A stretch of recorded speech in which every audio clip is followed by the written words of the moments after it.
3, 2, 1.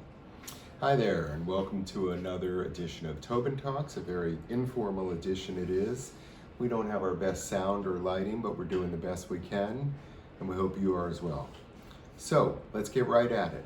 Let's talk about refinancing. It is June. We are 3 months or so into the pandemic, and interest rates are at historic lows. We've heard that for years and years. Rates are low, they can't get any lower. Now's the time to buy, now's the time to refi. Let's talk about refinancing.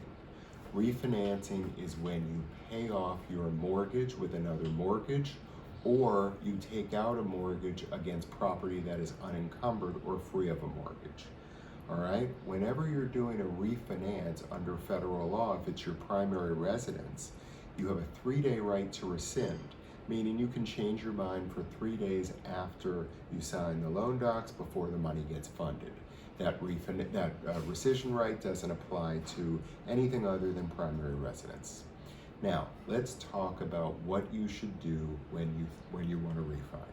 First thing you should do is start speaking to lenders, and you should see if it's worthwhile to refinance. It isn't always. A rule of thumb has always been save yourself at least 1 point in an interest rate reduction to account for the closing costs. What I tell clients is it also depends very, very much how long you're going to live there and what your expected cash flow is going to be.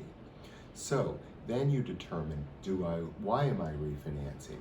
Do I need better cash flow? Do I need cash out? Do I need more time? Those are the 3 main components of of a mortgage loan: the interest rate, the term, the payment. So you want to determine your cash flow, you want to determine your equity, and you want to determine the term.